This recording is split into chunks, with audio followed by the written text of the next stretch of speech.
Very good morning students. तर बघा, मागच्या व्हिडिओ लेक्चरमध्ये आपण रेडिओ ॲक्टिव्ह सबस्टन्सेस आणि नेचर ऑफ रेडिएशन बघितलं होतं. त्यामध्ये आपण हा जो रिदरफोर्डचा एक्सपेरिमेंट होता तो एक्सपेरिमेंट पण आपण त्याच्यामध्ये स्टडी केला होता. त्यावरून आपल्याला असं समजलं की जर आपण रेडिओ ॲक्टिव्ह सबस्टन्समधून जे रेज आहेत ते पास केले तर ते रेज जे आहेत ते इलेक्ट्रोस्टॅटिक प्लेट्सकडे किंवा अपोजिट चार्जच्या ज्या प्लेट्स असतात त्या प्लेट्समध्ये आल्यानंतर ते तिन्ही बाजूला स्प्लिट होतात, सेपरेट होतात. पॉझिटिव्ह बाजूला जो रेज जातो त्याला आपण बीटा रेज म्हणतो, जो निगेटिव्ह बाजूला जातो त्याला आपण अल्फा रेज म्हणतो, आणि ज्याच्यावर कोणताही चार्ज नसतो त्याला आपण गॅमा रेज असं म्हणतो. नाव next, characteristic of alpha, beta and gamma rays. आता ह्याचे काही कॅरेक्टर्स आहेत की आपण कशा प्रकारे गॅमा, बीटा आणि अल्फा रेज आयडेंटिफाय करू शकतो. किंवा जर तुम्हाला विचारलं that give the difference between the alpha, beta and gamma rays, so you have to write this point in your answer. तर फर्स्ट इथं मी लिहिते, write the chart in your notebook. Property. Okay,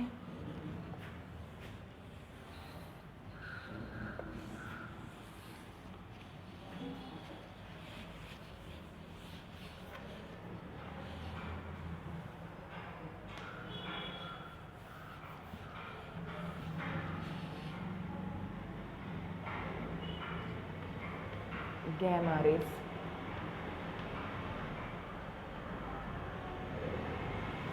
Okay, this is a gamma, here is a beta, and here is a alpha. Okay, so बघा, आता त्यांची properties बघूयात. तर ह्याच्यामध्ये फर्स्ट प्रॉपर्टी आहे नेचर, म्हणजे त्यांचं स्वरूप कशा प्रकारे असतं. Then second one is a mass, त्यांचं ॲक्च्युअल वेट. देन त्यांच्यावर कोणता चार्ज अप्लाय असतो, it is a third property. Fourth property is velocity, म्हणजे काय तर त्यांची वारंवारता. Then deviation in the electric field,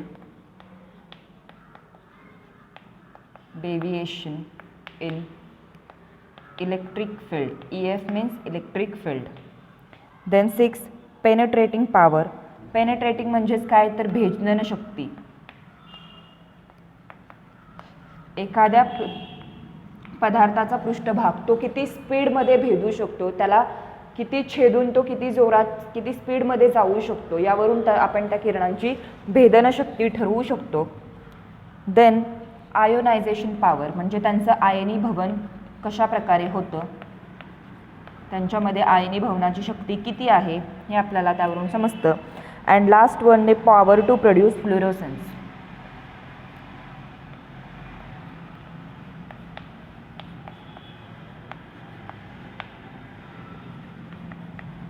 fluorescence म्हणजे काय तर प्रदीप्ती,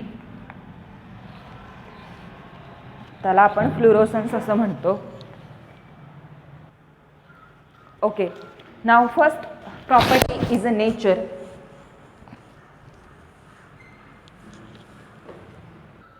first property is a nature म्हणजे त्यांचं स्वरूप कशा प्रकारचं असतं. तर पहिल्यांदा आपण अल्फा किरणांचं बघूयात.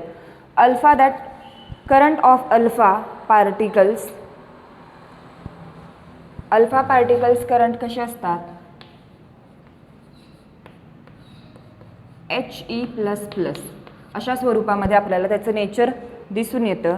Then current beta particles is E- and gamma rays कसे असतात, that it have electromagnetic radiation. त्यांचं स्वरूप हे इलेक्ट्रोमॅग्नेटिक रेडिएशनचं असतं फक्त गॅमा रेजसाठी. बाकीच्या बीटा रेजसाठी त्यांचं स्वरूप इट इज अ E- आणि अल्फासाठी it is a He++. Then second property is a mass, म्हणजे त्याचं वस्तुमान म्हणू शकतो.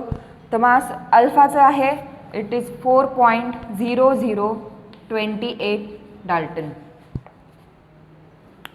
Beta it is a 0.000548 U.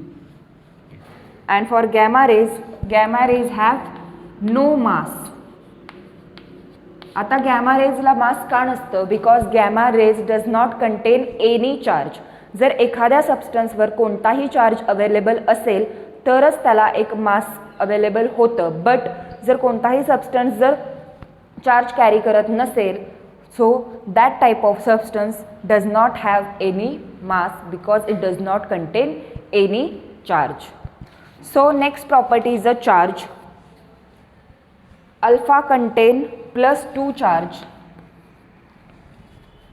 beta rays contain -1 charged, and gamma rays is electrically neutral because it does not contain any charge. Okay, the next property is velocity. Velocity म्हणजे काय तर त्यांची वारंवारता किंवा त्यांचा हवेतील वेग म्हणू शकतो आपण. So velocity is 1/5 to 1/20 times the velocity of light. म्हणजे प्रकाशाच्या वेगापेक्षा जो या रेजचा जो वेग आहे तो किती आहे?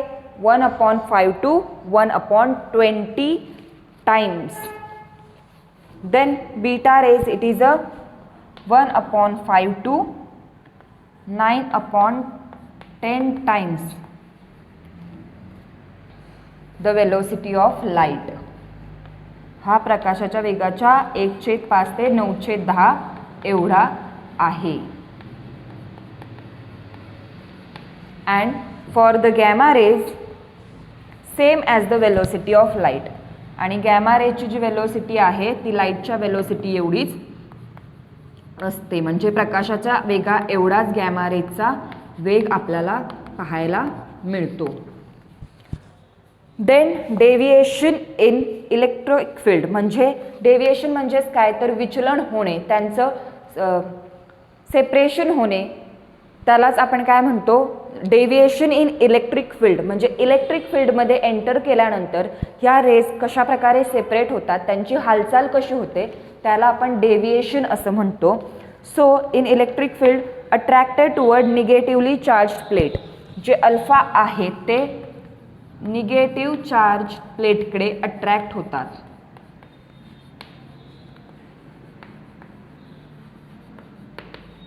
Okay. Now beta rays attract positively charged.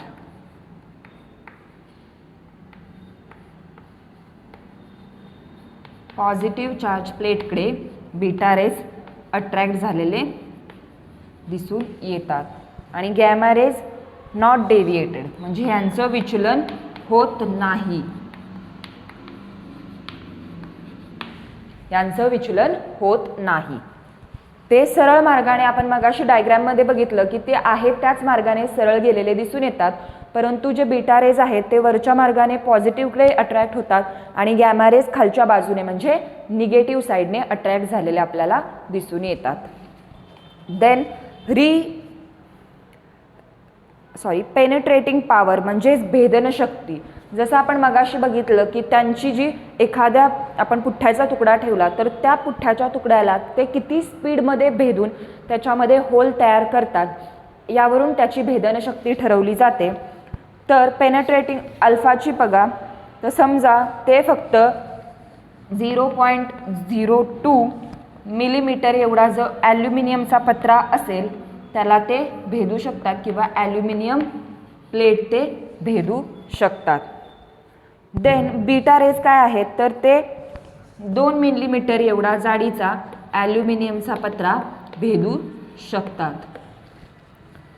आणि जे गॅमा रेज आहेत ते 15 सेंटीमीटर जाडीचा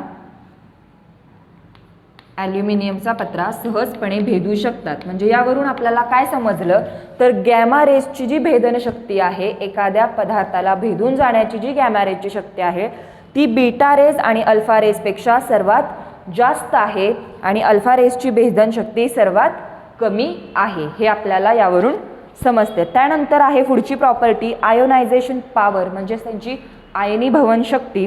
तर याची आयनीभवन शक्ती अल्फाची सर्वात जास्त म्हणजेच very high.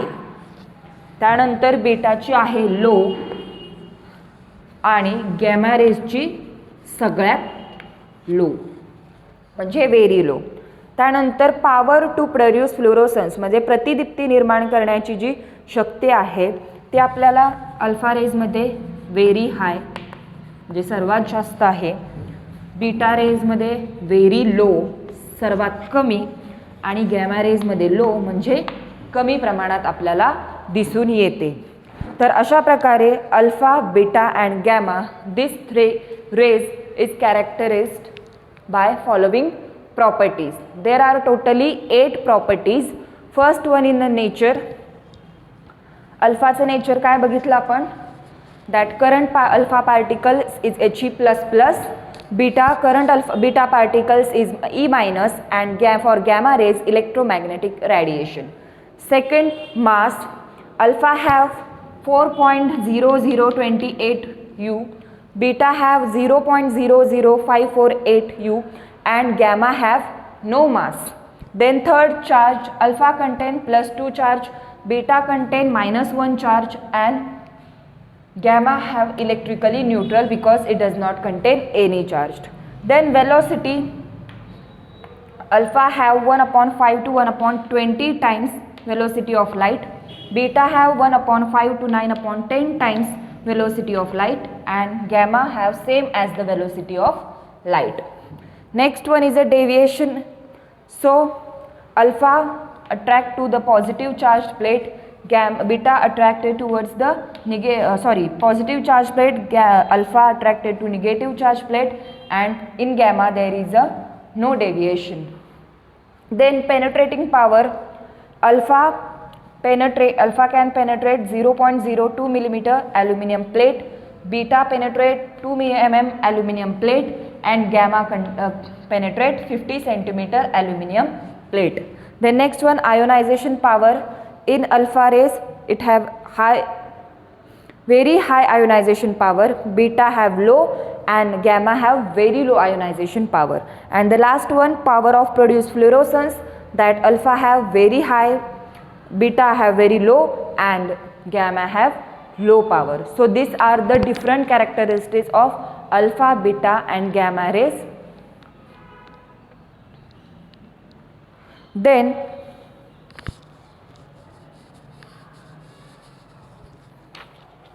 next is the uses of radioactive isotopes.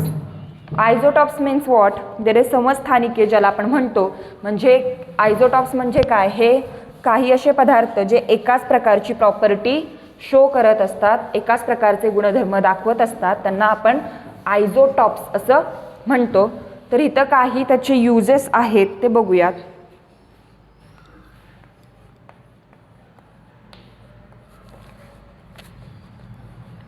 Radio active isotopes.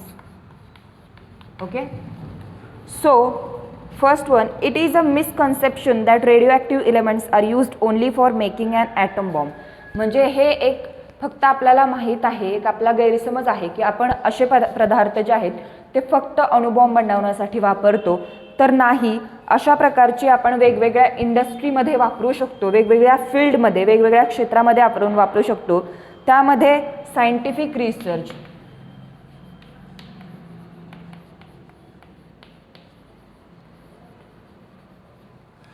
then medicine, agriculture, fourth one is a industry. अशा विविध क्षेत्रांमध्ये आपण रेडिओॲक्टिव्ह आयझोटॉप्स यूज करू शकतो. Then radioactive substances are used in a 2 ways. ते 2 प्रकारे आपण वापरू शकतो. पहिलं जे आहे ते by using only radiating alone. Radiating alone म्हणजे फक्त आपण रेडिएशनचाच वापर करून काही त्याचे उपयोग करू शकतो. आणि दुसरा जो आहे तो रेडिओॲक्टिव्ह एलिमेंट म्हणजे डिरेक्टली आपण रेडिओॲक्टिव्ह किंवा किरणोत्सारी पदार्थांचा वापर करून काही उपयोग आपल्याला त्याचे करून घेऊ शकतो. तर हे जे युजेस आहेत ते आपण व्यवस्थितपणे पुढच्या व्हिडिओमध्ये बघूयात. थँक्यू.